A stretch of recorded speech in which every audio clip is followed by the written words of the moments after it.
Happy Friday, everybody. Woohoo, you made it. I think, right? Today's Friday? Our hippocampi are struggling these days to keep up with what day it is. Welcome to the end of the week. So at the end of this week, we're going to do a little sharing. Moments of awareness. Now, they can be dementia related or something else, but today that's what we're talking about. What did you learn this week? What did you find out? A new awareness. So here's what we know. The majority of people, when it comes to positive approach to care in the world of dementia care, live in this bubble here, unaware. They don't know that there's something different. You might hear sexually aggressive. You might hear refusals. You might hear resistant. You might hear behaviors. All of these words that indicate a lack of awareness, that something is happening in the brain that causes me to do things that are not the way that you thought I should be doing them. And so this week, we've had a lot of hard work, a lot of different offerings, and a lot of different awarenesses that have come to each of us individually. And as we grow through this pyramid, this inverted pyramid, the very first step is the hardest leap to make. Unaware to aware. The other stuff kind of falls into place as you start to practice and you get some new knowledge and you try some new skills, and then eventually you become competent. But really and truly, this first jump from unaware to aware can be the hardest thing that we choose to do, because it takes taking the blindfold off and looking at a situation with clarity. So PAC team, what has happened this week that you've had an awareness about?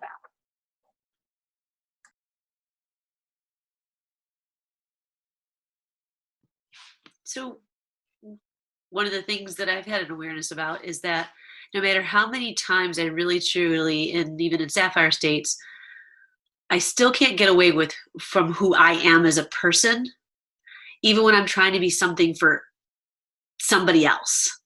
So there's that element of recognizing I really still have to figure out how to be there for someone else, but still be true to myself. Ooh, yeah, we can't change completely who we are. We just have to find that moment where we can change enough to go from here to here as a stakeholder. Because if we are so different, going from here to here may not even be a possibility, or I can only do it for short windows of time, and I got to know my limits. Thanks, Beth. Cheryl, what you got? Well, I just realized this week for sure that people living with dementia are doing the best they can. Yeah, it's really hard sometimes to see that, because it feels like she's doing it on purpose. She does this to me. You know, she waits for me to come. She waits for me to get ready to go, and then she does this on purpose every time. Carrie does it on purpose every day. She makes us wait till 5:05, and yet she's doing the best she can. And it's good to remember that. Yeah, thanks, Cheryl. Who else has something, a new awareness this week? I will actually add mine in. It's something that I was actually aware of. And I know, Amanda, you talked about going from unaware to aware takes a lot of hard work. It still takes a lot of work to go from aware to knowledgeable and or skilled. So I've heard Teepa say, if you put something in front of someone and it's within 6 feet range, arm's length away, it's theirs. They're going to grab it. They're going to touch it. They're going to do something with it. And I had that experience a few times personally. And then on our course today, we had a kid working with his dad, and we were practicing something. And I said, put it in front of him. Well, I meant to say more than 6 feet away. And it was like, shoot.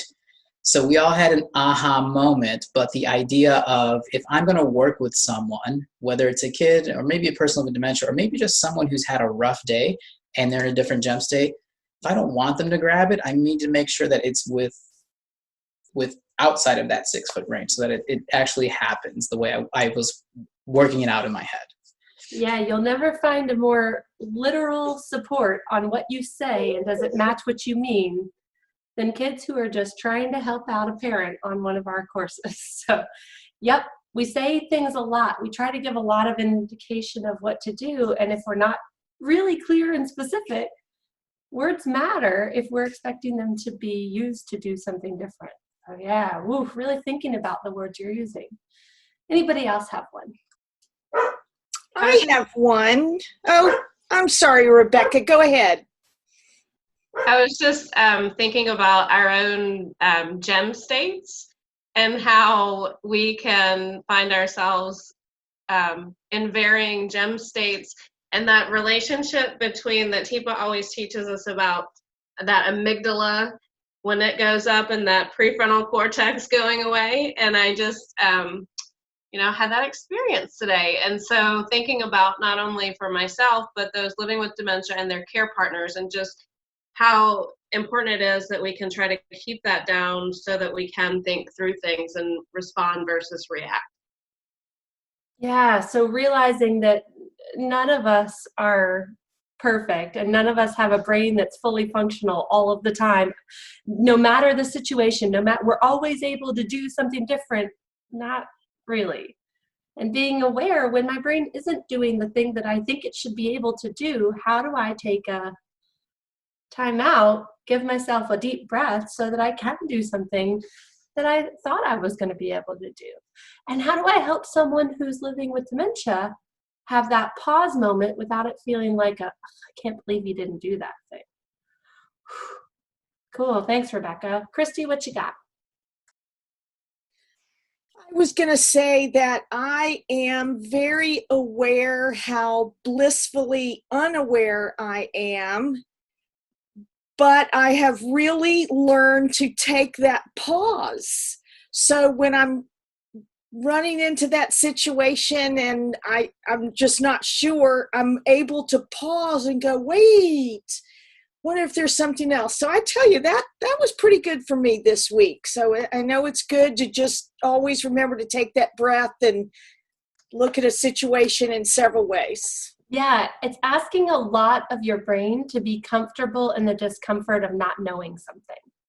And yet, that's what dementia is. I never know what's going to happen next. And I always have to be ready for whatever life throws at me, but that's life too. And so not expecting to know the next thing, but yet being comfortable in that are two very different things. So finding a moment to really take a deep breath and go, it's okay that I don't know what's happening next, but I can figure something out. Shelley, what about for you? Yeah, I was going to say, in the Care Partner Support Series this week, a big aha for me was that I can actually be comfortable with silence, because that means people are processing and learning something and I don't have to answer. Yeah, Zoom silence. For many of you out there who are just experiencing Zoom for the very first time, we've been using it for a long time, but Zoom silence feels like forever silence. It feels like nobody's even there and I can see them. You're not frozen, right? I saw your eyelid twitch. You're not, why aren't you saying anything? And then you feel prompted to fill the space. And then all you're doing is talking and talking and talking and talking and sounding more and more distressed because, oh my God. And so being comfortable in the silence. Wow, that's a great awareness. Thanks, Shelley. That also applies very easily to when we're with people living with dementia. It's a skill to learn how to sit with the silence as they process. And it can take a long time to learn, and it's really important because what we tend to do, what do you want for lunch? What do you want for lunch? What would you like for lunch? We're going to have tuna or chicken or ham. What do you? So learning to sit with the silence is a really important skill to learn at times. Great. So that idea of learning to sit with the silence, but I'm wondering, Shelley, how did you do that this week that's different? Because sitting in silence means that you're not doing something. But what were you doing this week that you found it helpful to have a pause? Well, we were talking about some really difficult topics and people needed to think. And I was like, I don't have the answer this time because it's their thought, it's not mine. So that's why I stayed quiet. So if you have a purpose, a thing that you're doing or thinking about, silence can be a little bit more comfortable. Instead of thinking, gosh, don't say anything, instead I might be thinking about, I wonder what that face means. Ooh, every time I ask that question, she mutes. Ooh, every time they look out the window, looks like, I wonder if there's somebody there that she's not comfortable speaking in front of. Ooh, it's a really different process in your brain, and it allows you to be comfortable in the silence because you're doing something. Right. Great. Thanks for sharing that, Shelley. Anybody else have one more aha of the week that you'd like to share out? So talking about filling in gaps, there's another sort of gap filling that we talk about when it comes to dementia, and that's confabulation, where the person's brain fills in the gaps and it doesn't quite match reality that we're aware of. And my aha is that on some level, all of us kind of do that, just a little bit. Fill in some gaps about things. Our brains start to make these assumptions that we think are true in situations that may not actually reflect reality. So thinking about filling gaps in other ways and, is that really true, or is that just what I'm feeling or assuming, or some conditioning that I have? Is it based on past experience or fact? Great. So really, wow, trying to take it to that next level of, am I filling in the gaps based on an assumption or my history or my thoughts about this person, or am I actually being curious in the moment and asking, so it's looking like you're not getting this, or you're not wanting to speak, or you're not wanting to tell me more about that. And really asking and not assuming that I know why you're doing the things that you're doing. So it looks like you don't want to do the dishes. Tell me more about that. Instead of, wow, why didn't you do the dishes? I thought we said you were going to do the dishes. Wow. So as we go into our weekend, trying to figure out how to stay curious. Aha, nice one, Jess. Anybody else have anything else you'd like to share? Or is there anybody on Facebook who's sharing? No, not today. All right. Well, my big aha for the week was one that I may have shared earlier in something else. I don't even know anymore. I talk a lot.